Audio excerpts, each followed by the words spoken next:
ভাষায় বলেছেন, আপনি একজন আইনজীবী মিথ্যে কথা বলেছেন। মমতা বন্দ্যোপাধ্যায় তার স্বভাবসিদ্ধ ভঙ্গিতে মিথ্যে কথা বলেছেন। সুপ্রিম কোর্টের রায়ও নেই যে ডাক্তারবাবুদের জয়েন করতেই হবে। ওটা মমতা বন্দ্যোপাধ্যায় সুপ্রিম কোর্টের ঘাড়ে বন্দুকটা রেখে ভাবছেন উনি যা ইচ্ছে তাই করবেন। দ্বিতীয়ত, সুপ্রিম কোর্ট কোথাও বলেনি যে লাইভ স্ট্রিমিং করা যাবে না।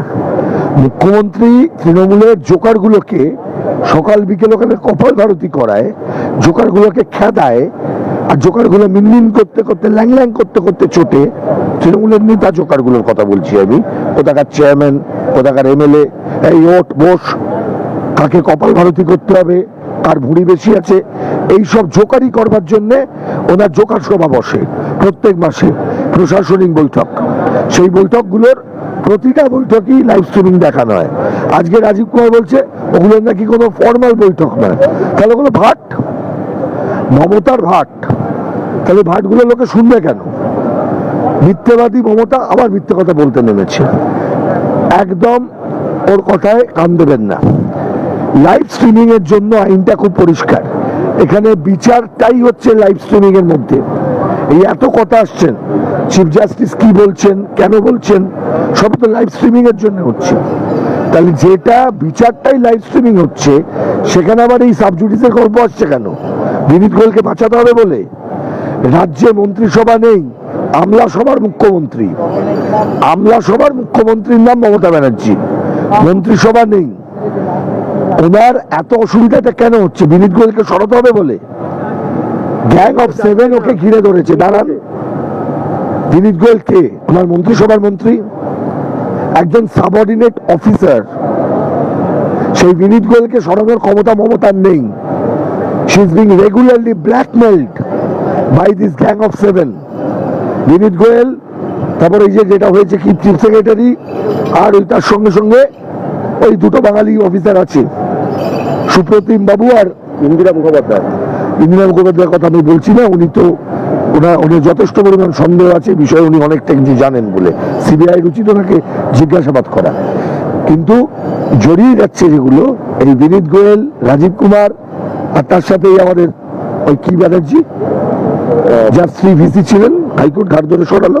আচ্ছা আচ্ছা, আলাপন বন্দ্যোপাধ্যায়। এইসব দ্বারা পরিবৃত হয়ে রাজ্যের আমলা সভার মুখ্যমন্ত্রীর নাম মমতা ব্যানার্জি। উনি কোনো মন্ত্রিসভার মুখ্যমন্ত্রী নন। এখানে আরো একটা গুরুত্বপূর্ণ, তিনি বলেছেন যে ডাক্তাররা, জুনিয়র ডাক্তাররা কোন রকম আলোচনা বসতে চায়নি, তারা চেয়ার চাইতে এসেছে। সেটা জুনিয়র ডাক্তারবাবুরা সিদ্ধান্ত নেবেন। তারা দেখতে পাচ্ছেন কি হচ্ছে। চেয়ারের লোভ কার? কার বয়স বাড়ছে? এসবের কথার মধ্যে গিয়ে লাভ নেই। উনি একটা কাজের কথা বলেছেন যে এই পদত্যাগ জনস্বার্থে আমি করতে পারি, করে দিন। জনগণ যদি চায় করে দিন। জনগণ আবার কি চাইবে? পদত্যাগ করুন। একটা সামান্য বিষয়কে সমাধান করতে পারেন না, হেলথ প্রবলেম সমাধান করতে পারছেন না, উনি ওখানে বসে কি করে দিচ্ছেন, ভ্যালেন্টা পাচ্ছেন। যেটা শেষ প্রশ্ন রাখবো, এখানে যে স্বাস্থ্য দপ্তর কথা বলেছে যে 23 জুন সুপ্রিম কোর্টে মিথ্যে কথা বলছে, কপিল সিবালকে দিয়ে মিথ্যে কথা বলছে। মিথ্যেবাদী মুখ্যমন্ত্রী সুপ্রিম কোর্টে মিথ্যে কথা বলছে। পারজারির কেস হওয়া উচিত এদের নামে। সুপ্রিম হবে। কপিল সিবালের যে পাশে থাকা, রাজ্যের পাশে থাকা, এই নিয়ে আপনার কোনো মতামত? কপিল সিবাল একজন আইনজীবী, রাজ্য সরকার পয়সা দিচ্ছে, কপিল সিবাল কথা বলছে।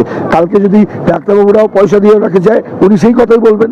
একজন আইনজীবী কোর্টে দাঁড়িয়ে তার নিজের বক্তব্য রাখছেন না, আর এমন কিছু আদর্শবাদী হরিদাস পাল উনি নন যে ওনাকে জীবনে ফলো করতে হবে। বড় আইনজীবী, রাজ্য সরকারের, তার ক্লায়েন্ট পয়সা পাচ্ছে, করছে। মিথ্যে কথা বলাচ্ছে রাজ্য সরকার। কপিল সিবালের এর বেশি কিছু রোল নেই। আর তো আপনারা শুনেছেন, ডাক্তারবাবুরা নিজেরাই বলছেন, সাদা চুল, কালো কোট, কপিল সিবাল বাজে লোক। জুনিয়র ডাক্তারদের পাশে কি আপনারা আন্দোলনে থাকবেন?